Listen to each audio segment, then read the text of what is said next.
अस्सलामुअलैकुम क्लास। आज के लेक्चर में हम पढ़ेंगे types of assembly language statements.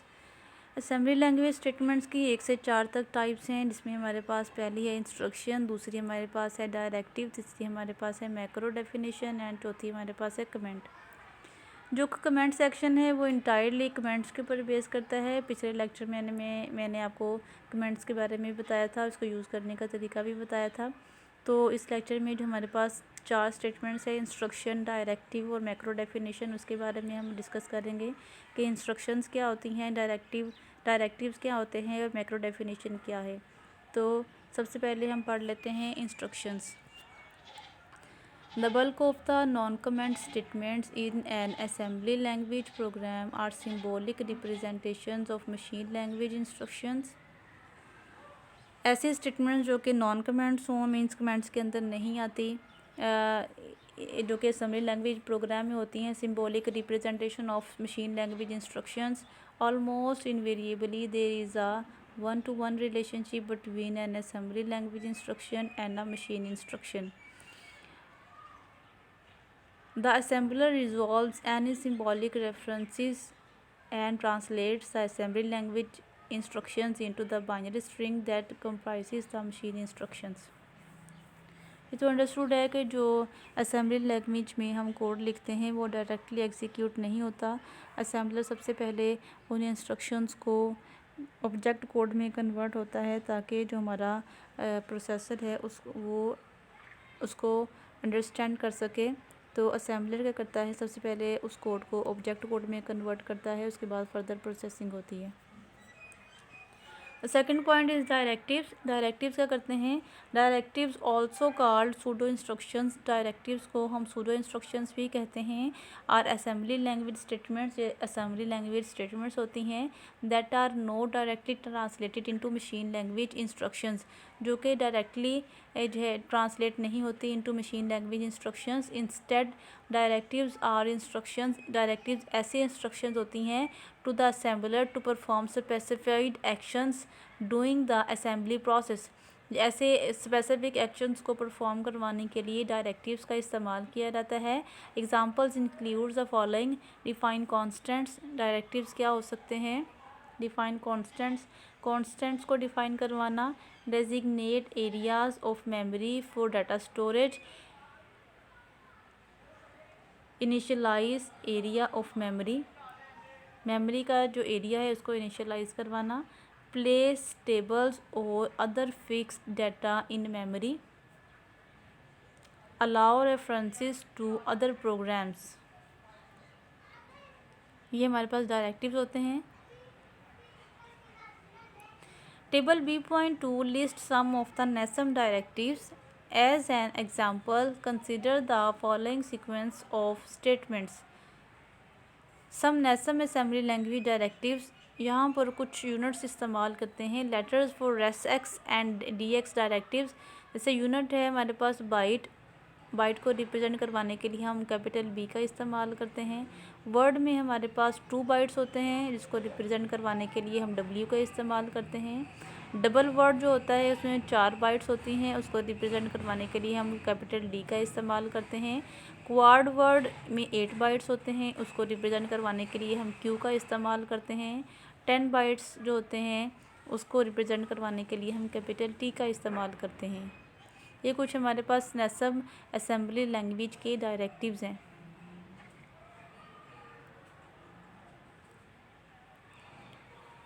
Directives क्या हैं, जैसे कि नेम है DB, DW। प्रीवियस लेक्चर्स में मैंने आपको DB और DW के बारे में बताया था, DD, DQ, DT के बारे में जस्ट इंट्रोडक्शन किया था, लेकिन वहाँ पर यूज़ करना नहीं बताया था। लेकिन DB और DW जो है वहाँ पर कुछ वेरिएबल्स को इनिशियलाइज करवाया हुआ है, जिसको मैंने DB और DW के तौर पर उनको इनिशियलाइज करवाया हुआ है। और वहाँ पर हमने उन एग्ज़ाम्पल्स को चला कर भी देखा था कि किस तरह से ये हर लाइन को मैंने एक्सप्लेन किया था। तो DB जो है ये मेमोरी में आपको पता है 1 बाइट लेता है, DW मेमोरी में 16 बाइट्स लेता है, ठीक है। तो डिस्क्रिप्शन इसमें देख लेते हैं। इनिशियलाइज लोकेशंस को इनिशियलाइज करवाने के लिए हम DB का, DW का, DD का, DQ का और DT का इस्तेमाल करते हैं। फॉर एग्ज़ाम्पल देखें L6 लाइन 6 में जो है वो कोड है DD 1A92H. Double word at line 6 initialized to 1A92H. अब नेक्स्ट देखें, rest B, rest W, rest D, rest Q, rest T. Reserve uninitialised locations. जो अनइनिशियलाइज्ड लोकेशंस होती हैं उनको हम रिज़र्व करवाने के लिए इन डायरेक्टिव्स का इस्तेमाल करते हैं. ये क्या करता है, buffer rest B 64, reserve 64 bytes starting at buffer. जो बफर पे स्टार्ट हो रहे हैं 64 बाइट्स को रिज़र्व कर लो. ठीक है, इन डायरेक्टिव्स का मकसद ये है. अभी जस्ट आपने इनको याद रखना है कि डायरेक्टिव्स हमारे पास कौन कौन से हैं, लेकिन जब आप इसकी नेक्स्ट प्रैक्टिस करेंगे, प्रैक्टिकल करेंगे, वहाँ पर आपको ज़्यादा अच्छे तरीके से समझ लगेगा. अभी जस्ट इतना याद रख लें कि डायरेक्टिव्स हमारे पास हैं कौन कौन से. ठीक है, inc bin include binary file in output. Output में बाइनरी फाइल्स को इंक्लूड करवाने के लिए हम इंक बिन डायरेक्टिव का इस्तेमाल करते हैं. ठीक है, इंक बिन देखें डबल कोट्स में, file dot that, include this file, इस फाइल को इंक्लूड करो. ठीक है, इक्वे देखें EQU define a symbol to a given constant value.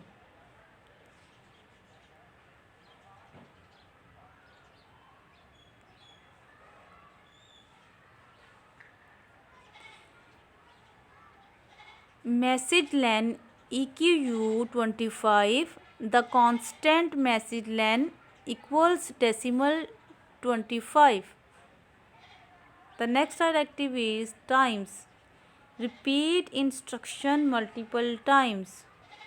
देखें, 0 buff times 64 dB 0. Initialize 64 byte buffer to all zeros. अब देखिए नेक्स्ट एक प्रोग्राम है, इसको मैं एक्सप्लेन करती हूँ. L2 लाइन 2 पे देखो DBA, वहाँ पर एक हमने ये DBA के byte initialise to ASCII code 4A.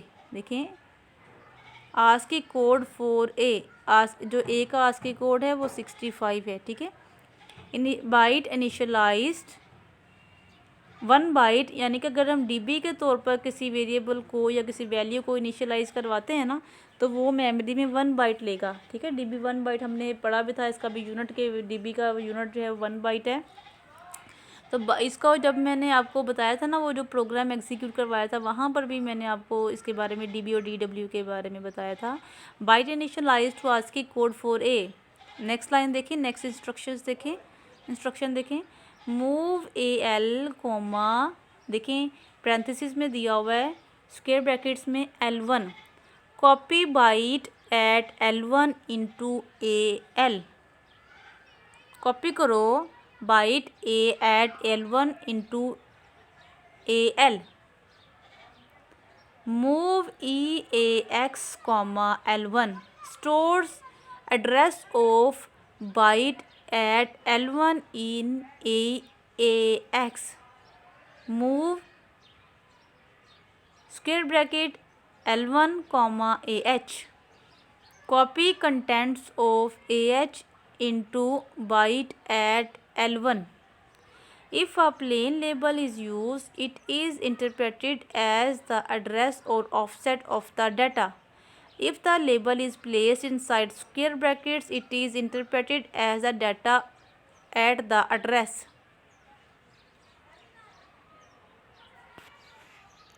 Macro definitions.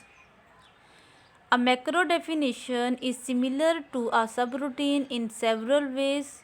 A subroutine is a section. Macro definition जो है एक सबरूटीन के तौर पर हम इस्तेमाल कर सकते हैं मुख्तलिफ़ तरीक़ों से. A subroutine is a section, subroutine एक ऐसा सेक्शन है प्रोग्राम का दैट इज़ रिटन वंस, जो कि एक दफ़ा लिखा जाता है, and can be used multiple times, और इसको हम मल्टीपल टाइम्स में इस्तेमाल कर सकते हैं by calling the subroutine from any point in the program. हम इसको, जैसे हम फंक्शंस को ये नहीं इस्तेमाल करते थे, एक दफ़ा हमने फंक्शन बना लिया और उसको हम जहाँ जहाँ ज़रूरत होती थी वहाँ वहाँ जस्ट कॉल करते थे और यूज़ कर लेते थे, तो मैक्रो डेफिनेशंस भी ऐसे ही हैं। तो इसकी जो सब रूटीन्स होती हैं, एक दफ़ा एक हम बना लेते हैं उसको, जहाँ जहाँ ज़रूरत होती है वहाँ पर हम मल्टीपल टाइम्स भी उसको यूज़ कर सकते हैं। When a program is compiled और असेंबल्ड, जब एक प्रोग्राम कंपाइल होता है या असेंबल्ड होता है, the subroutine is loaded only once, तो सब रूटीन एक दफ़ा जो है वो लोड हो जाती है। A call to the subroutine transfers control to the subroutine, जब हम सब रूटीन को कॉल करते हैं तो जो कंट्रोल है उस सब रूटीन पर चला जाता है, ट्रांसफ़र हो जाता है। And a return instruction in the subroutine returns control to the point of the call. Similarly, a macro definition is a section of code that the programmer write once. तो हम कह सकते हैं कि जो मैक्रो डेफिनेशन एक ऐसा section है जो प्रोग्रामर एक दफ़ा लिखता है and then can use many times, और उसको बार बार जब जब ज़रूरत पड़े इस्तेमाल कर सकता है। The main difference is that when the assembler encounters a macro call, main difference ये है कि जब असेंबलर जो है वो असेंबलर का सामना होता है मैक्रो कॉल का, it replaces the macro call with the macro itself. This process is called macro expansion. जब एक असेंबलर का मैक्रो कॉल के साथ सामना होता है, वो क्या करता है, इसको रिप्लेस कर देता है, रिप्लेसेस द मैक्रो कॉल को रिप्लेस कर देता है विद द मैक्रो इटसेल्फ के साथ उसको रिप्लेस कर देता है। इस प्रोसेस को हम कहते हैं macro expansion.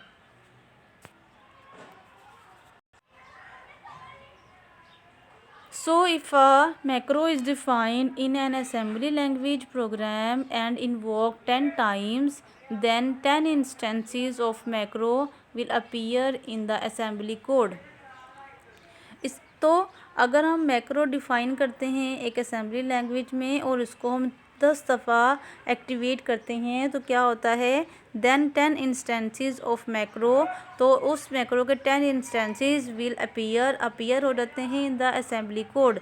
In essence subroutines are handled by the hardware at run time, various macros are handled by the assembler at assembly time.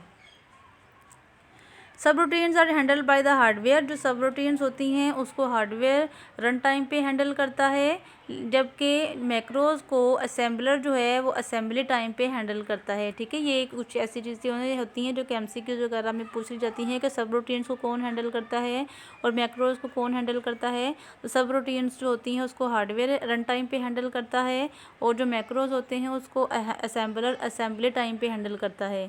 Macros provide the same advantage as subroutines in terms of modular programming. Macros जो होते हैं जैसे modular programming में modules जैसे advantages आपको provide करते हैं, same वैसे ही मैक्रो जो है वो असेंबली लैंग्वेज में एडवांटेजेस प्रोवाइड करते हैं, but without the runtime overhead of a subroutine call and return. The trade-off is that the macro approach uses more space in the object code. In NASM and many other assemblers, a distinction is made between a single line macro and a multi-line macro. In NASM, single line macro are defined using the percentage define directive. Here is an example in which multiple line single macros are expanded. First we define two macros.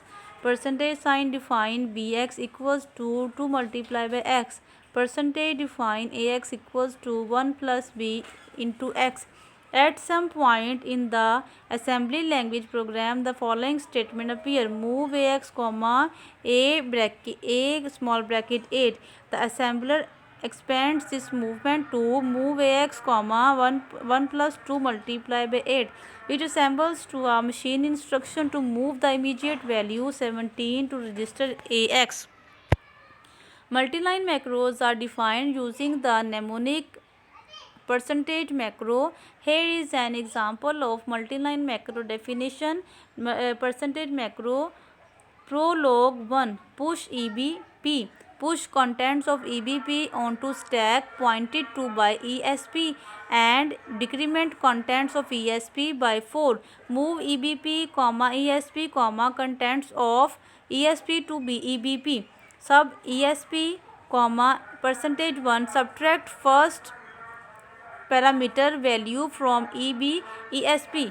ठीक है, ये हमारे पास कुछ programmes हैं जो कि हम assembly language की यहाँ पर कुछ प्रैक्टिस लिखी हुई है कि हमारे पास सिंगल लाइन मैक्रोज होते हैं, मल्टी लाइन मैक्रोज होते हैं जो कि नेसम में इस्तेमाल होते हैं. अगर हमने सिंगल लाइन मैक्रो इस्तेमाल करना होता है तो परसेंटेज डिफाइन के तौर पर यूज़ करेंगे और सिंगल लाइन मैक्रो इस्तेमाल करेंगे. अगर हम मल्टी लाइन मैक्रो इस्तेमाल करना चाहते हैं तो वहाँ पर हम जो है परसेंटेज मैक्रो का इस्तेमाल करेंगे, नेमोनिक इस्तेमाल करेंगे, फिर जो है मल्टी लाइन मैक्रोज इस्तेमाल कर सकते हैं.